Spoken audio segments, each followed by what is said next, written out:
Hello guys, welcome back to my channel PN handmade. So ఈరోజు video వచ్చేసి already తమ్నైల్లో చూసే ఉంటారు కదా, మనం 50 వీక్స్ హెయిర్ గ్రోత్ ఛాలెంజ్ అయితే స్టార్ట్ చేసాం కదా. సో ఇక్కడ నేను రిఫరెన్స్గా ఏం పిక్స్ యాడ్ చేయట్లేదండి, ఎందుకంటే అలోవెరా అందరూ యూజ్ చేస్తారు. నాట్ ఓన్లీ హెయిర్కే కాదు, ఫేస్కి కూడా అలోవెరా అనేది యూజ్ చేస్తారు. ఎందుకంటే డెడ్ స్కిల్స్ మాయమైపోతాయి, అలాగే మనకి పింపుల్స్ ఏమన్నా ఉన్నా పింపుల్ ఫ్రీ స్కిన్ అయితే దొరుకుద్దని మనకి అలోవెరా అయితే ఖచ్చితంగా యూజ్ చేస్తారు.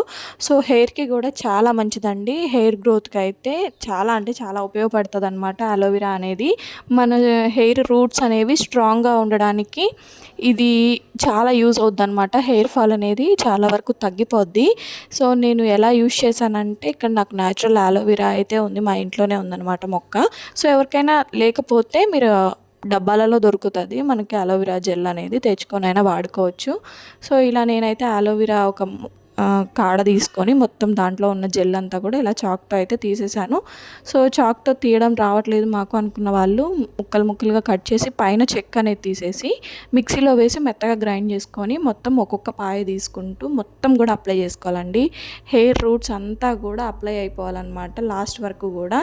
సో సిల్కీగా షైనీగా అయితే ఉంటుంది హెయిర్ అనేది. హెయిర్ ఫాల్ కూడా చాలా వరకు తగ్గిద్దండి. సో ఒక్కసారి యూజ్ చేయడం కాదు, నెలలో 4-5 సార్లైనా యూజ్ చేయాలి, అప్పుడే మనకి రిజల్ట్ అనేది కనపడుతుంది అనమాట. సో ఇక్కడ నేను 4 టైప్స్ ఆఫ్ చూపించాను కదా. సో హెయిర్ కొత్త హెయిర్ అయితే ఏమీ లేదు, పాత హెయిర్ మాత్రం కొంచెం గ్రో అయింది 1 ఇంచ్ వరకు. So thank you for watching.